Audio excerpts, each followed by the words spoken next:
Welcome to my channel Diro info. তো Indian council of forestry research and education এই ডিপার্টমেন্টের আন্ডারে LDC multitasking staff এবং আরও কিছু পদের রিক্রুটমেন্ট হবে, যার লাস্ট ডেট অ্যাপ্লিকেশনের 30/11/2024। তো চলুন দেখে নেওয়া যাক ডিটেল নোটিফিকেশনটি। এটা হচ্ছে ডিটেল নোটিফিকেশন। দেখুন নোটিফিকেশনটা কার তরফ থেকে হয়েছে, আপনারা পেজে স্ক্রিনশট নিয়ে নেবেন। ICFRE institute of forest genetics and tree breeding, Indian council of forestry research and education, an autonomous body of ministry of environment, forest and climate change, government of India. তো নোটিফিকেশনের অ্যাডভার্টাইজমেন্ট হয়েছে 5/11/2024। তো কী পদে নেওয়া হবে detail of advertisement দেখুন। Last date of application হচ্ছে 30/11/2024।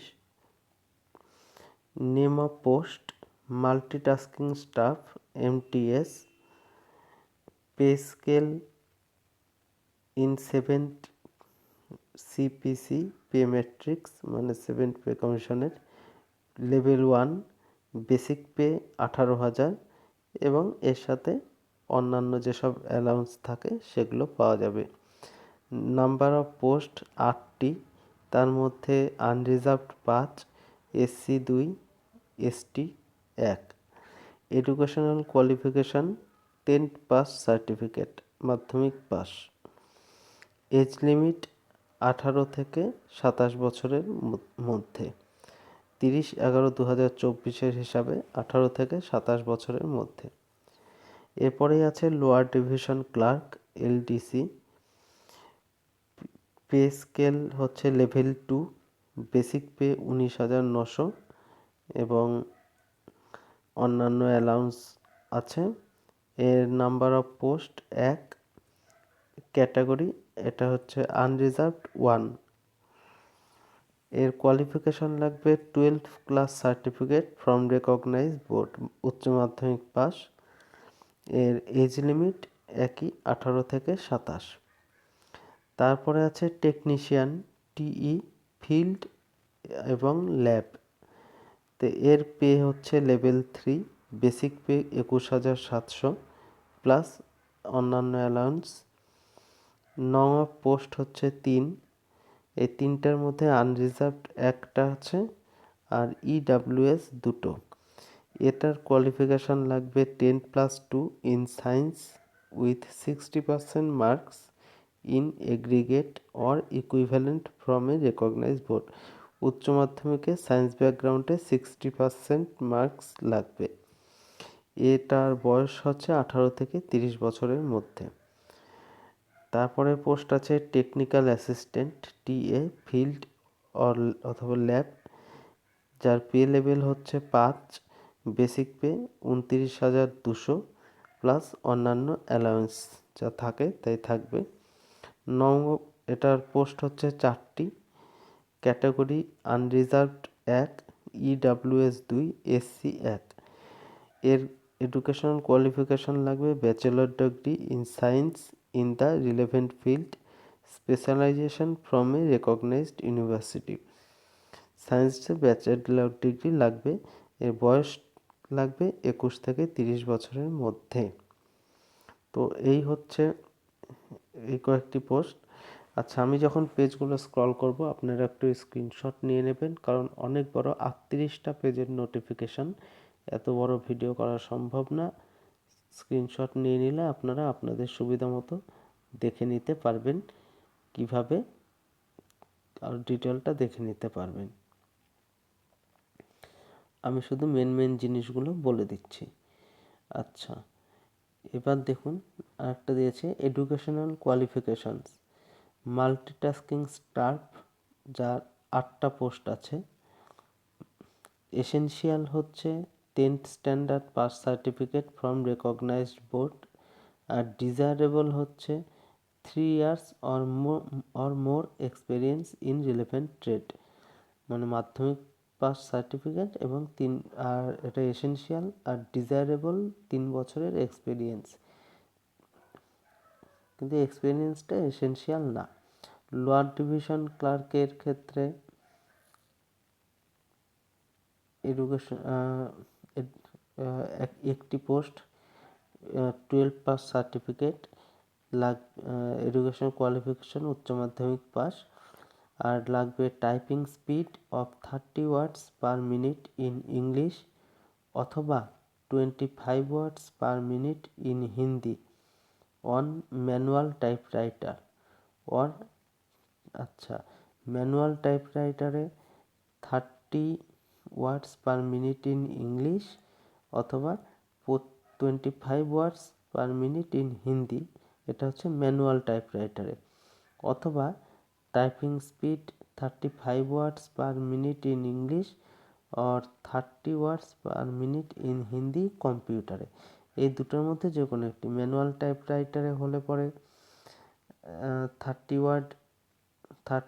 ওয়ার্ডস per minute in English এবং 25 words per minute in Hindi, আর যদি কম্পিউটারে হয় তাহলে 35 words per minute in English আর 30 ওয়ার্ডস অথবা 30 words per minute in Hindi on computer, যে কোনো একটি।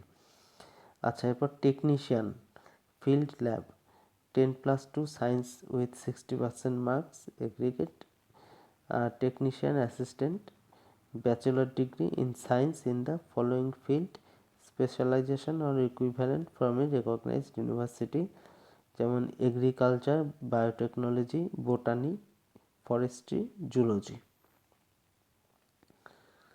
আচ্ছা, তার দিয়েছে নোটসে the candidate must process required essential qualification on or before the closing date of receipt of the online application. ঠিক আছে। আচ্ছা, 2H মাল্টিটাস্কিং স্টাফ। আচ্ছা, এগুলোতে এজগুলোতে আগেই বলে দিয়েছি। আর যেগুলো বিভিন্ন রিজার্ভড ক্যাটাগরি আছে, SC ST OBC, তারা যা ছাড় পায় তাই ছাড় পাবে। তো এখানে দিয়েছে, আপনার পেজটা স্ক্রল করছি, আপনার একটু স্ক্রিনশট নিয়ে নেবেন নোটিফিকেশনটা। আচ্ছা, এখানে কে দিয়েছে age limit not below lower division ক্লার্কের ক্ষেত্রে not below 18 years or exceeding 27 years. এটা তো আগেই বলে দিয়েছি, প্রথমেই বলে দিয়েছি, অসুবিধা নেই। আচ্ছা, এটা টেকনিশিয়ানের এজ লিমিট দিয়েছে, এগুলো বা আলাদা আলাদা করে দিয়েছে এজ লিমিটগুলো, আর একটু ডিটেলে দিয়েছে। যারা এজ লিমিটে ছাড় পাবে তারা কত বছর ছাড় পাবে সেই ডিটেলটা দিয়েছে, ওটা আমি আর বলছি না, বলতে গেলে ভিডিও অনেক বড় হয়ে যাবে, তা আপনারা একটু স্ক্রিনশট নিয়ে দেখে নেবেন। আচ্ছা, ফি যেটা নন রিফান্ডেবল, অ্যাপ্লিকেশন ফি কি লাগবে? মাল্টিটাস্কিং স্টাফের ক্ষেত্রে আনরিজার্ভ যারা, এক্সাম ফি 250, processing fee 250, total 500। Women, SC ST, ex serviceman লাগবে টোটাল 250 শুধু প্রসেসিং ফি। আর দিব্যাঙ্গ মানে যারা হ্যান্ডিক্যাপ তাদের 0। লোয়ার ডিভিশন ক্লার্কের ক্ষেত্রে অ্যাপ্লিকেশন ফি কি আছে? আনরিজার্ভদের ক্ষেত্রে, জেনারেল ক্যান্ডিডেটদের ক্ষেত্রে exam fee 500, processing fee 500, total 1000 টাকা। আর women, SC ST, ex serviceman processing fee 500 দিয়ে টোটাল 500 টাকা। আর টেকনিশিয়ানের ক্ষেত্রে যেটা, যারা জেনারেল ক্যাটাগরি, এক্সাম ফি 500 এবং প্রসেসিং ফি 500 দিয়ে 1000 টাকা। আর একই women, SC ST, ex serviceman total 500 টাকা। টেকনিশিয়ান পদের জন্য যা, টেকনিক্যাল অ্যাসিস্ট্যান্ট পদের জন্য যা অ্যাপ্লিকেশন ফি আছে সেটা ক্যাটাগরি আনরিজার্ভ মানে জেনারেলদের জন্য এক্সাম ফি 750, প্রসেসিং ফি 750, এই দিয়ে টোটাল 1500। এবং ওমেন, SC আর এক্স সার্ভিসম্যান এদের শুধু প্রসেসিং ফি 750 টাকা লাগবে। তারপর দিয়েছে process of certification and format of certificates. আচ্ছা, এটা একটু অতটা প্রয়োজন নেই, আপনার যাদের প্রয়োজন মনে হবে দেখে নেবেন। এবার দেখুন জেনারেল ইনস্ট্রাকশন কি দিয়েছে, এটা একটু ইম্পর্টেন্ট আছে এখানে। Only Indian citizens are eligible to apply. ইন্ডিয়ার যে কোনো জায়গার সিটিজেনরা অ্যাপ্লাই করতে পারবে। অনলাইন সাবমিশন করতে হবে, অ্যাপ্লিকেশন অনলাইনে করতে হবে এবং যে ওয়েবসাইটে করতে হবে, এই যে আমি জুম করে দেখাচ্ছি, ওয়েবসাইটটির নাম হচ্ছে ifgtb.icfre.gov.in। এই ওয়েবসাইটে গিয়ে অনলাইনে আপনাদেরকে অ্যাপ্লিকেশন করতে হবে। তো আপনারা একটা স্ক্রিনশট নিয়ে নিন, এই যে ওয়েবসাইটটি এখানে লেখা আছে, স্ক্রিনশট নিয়ে নেবেন আপনারা। আচ্ছা,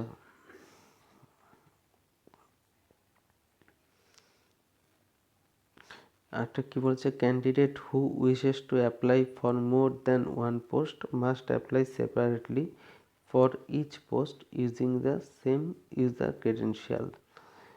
separate registration shall not be made.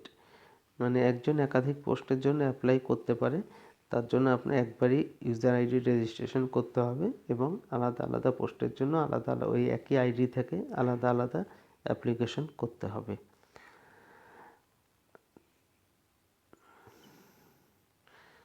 আচ্ছা, তো আরও অনেক কিছু আছে এজ রিল্যাক্সেশন নিয়ে।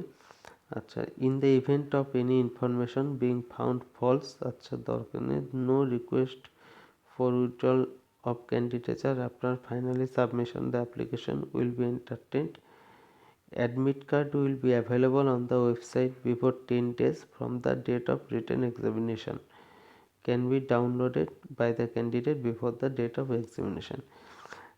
পরীক্ষার 10 দিন আগে অনলাইনে অ্যাডমিট কার্ড ডাউনলোড করতে পাওয়া যাবে। No hard copy of admit card will be sent. Admit কার্ডের কোনো হার্ড কপি দেওয়া হবে না, অনলাইন থেকে ডাউনলোড করে নিতে হবে।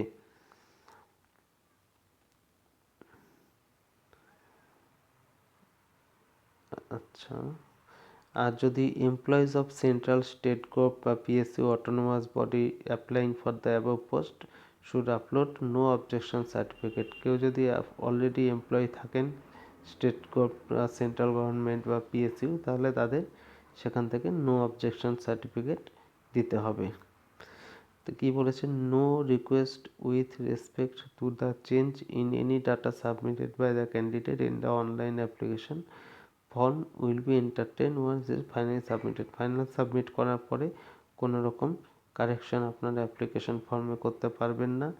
তারপর বলেছেন, no scanned document will be accepted through email or any other mode after final submission of application. No correspondence will be entertain in this regard. ঠিক আছে, তো এখান দিয়ে আরও অনেক দেখুন ইনস্ট্রাকশন আছে, এতগুলো পড়ে বলতে গেলে ভিডিও শেষ করা যাবে না, অনেক দেরি, অনেক বড় ভিডিও হয়ে যাবে, আপনাদেরও এত বড় ভিডিও শুনতে ভালো লাগবে না। অতএব আপনারা একটু স্ক্রিনশট নিয়ে নেবেন, যার যেটা প্রয়োজন মনে হবে সেটা দেখে নিতে পারবেন। আচ্ছা, স্কিম অফ এক্সামিনেশন কি বলেছে, the written examination skill test shall be conducted in Coimbatore only for all the post. আচ্ছা, সব পোস্টের জন্য যে রিটেন এক্সামিনেশন এবং স্কিল টেস্ট হবে সেটা কোয়েম্বাটোরে হবে। No written examination will be consist of OMR based objective type. The written examination will be consist of OMR based objective type multiple choice question only. Negative marks will be awarded for incorrect answer. Incorrect answer A negative mark থাকবে। তো এখানে scheme of এক্সামিনেশনসের মধ্যে এই পেজটা আপনারা একটু ভালো করে দেখে নেবেন স্ক্রিনশট নিয়ে। এখানে অনেকগুলো আপনাদের পরীক্ষা সম্বন্ধে কিছু ইনফরমেশান দেওয়া আছে। আমি পেজগুলো স্ক্রল করছি, আপনারা একটু স্ক্রিনশটটা নিয়ে নেবেন। এই পেজগুলো বিশেষ করে একটু দেখে নেবেন। এই যে এক্সামিনেশন গাইডলাইন, এই যে স্কিম অফ এক্সামিনেশনস, এই পেজগুলো একটু দেখে নেবেন যদি আপনারা অ্যাপ্লাই করে থাকেন।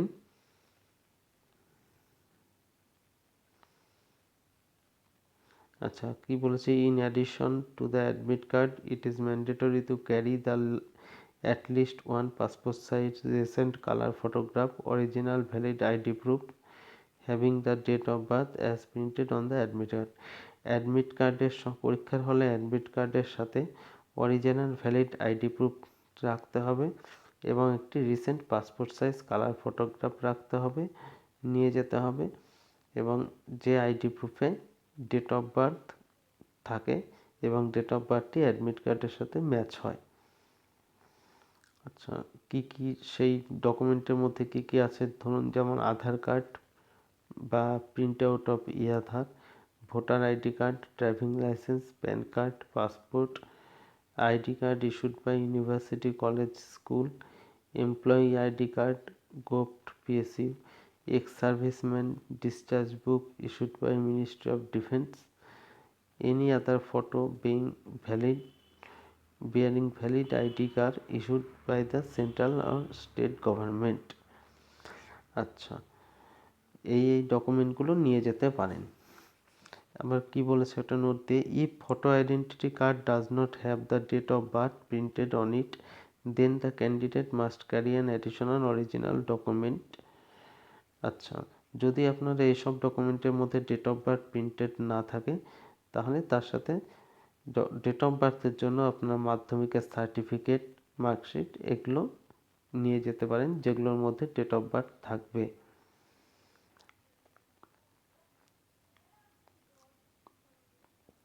আচ্ছা, এবার দেখুন এখানে দিয়েছে allotment of marks, question and time duration, এগুলো আপনারা একটু স্ক্রিনশট নিয়ে দেখে নেবেন।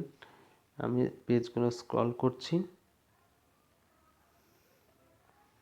এই যেটা আছে এখানে টেকনিক্যাল অ্যাসিস্ট্যান্ট, এগুলো সব পরীক্ষার কী ধরনের কোশ্চেন আসবে, তো কী কোশ্চেন, কী ধরনের কোশ্চেন আসবে সেগুলো দিয়ে দিয়েছে কোন পোস্টের জন্য।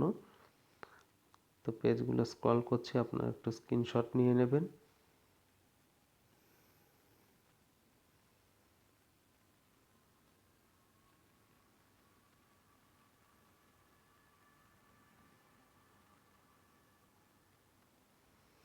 আসলে এই সমস্ত পেজ নিয়ে ভিডিওটা করতে গেলে অনেক বড় ভিডিও হয়ে যাবে, অলরেডি 17 মিনিট পার হয়ে গেছে।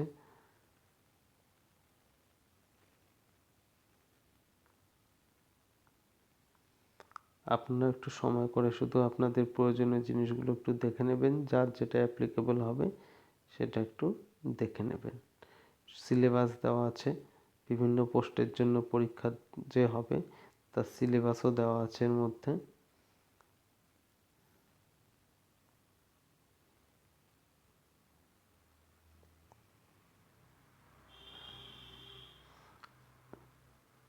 আচ্ছা, এর নিচে দেখুন একটা দিয়েছে tentative planner of recruitment process, date of opening of non online application 8/11/2024, last date of application 30/11/24, month of written examination for all post January 2025 or first fortnight of February 2025, month of announcement for shortlisting candidate to skill type test and document verification for LDC, second fortnight of February 2025, document verification for all other post second fortnight of February 2025, আর এরপর final result হবে March 2025। তো এই কোনো কারণে date change হতে পারে, তো কোনো বিশেষ কারণ ছাড়া ডেট চেঞ্জ হবে না।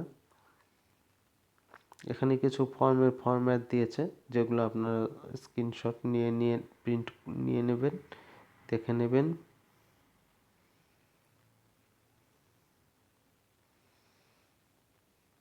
আপনাদের যদি কারো প্রয়োজন হয় এগুলোর মধ্যে একটা ফর্ম, তো এখান থেকে প্রিন্ট করে নিয়ে ফিল আপ করে দিতে পারবেন।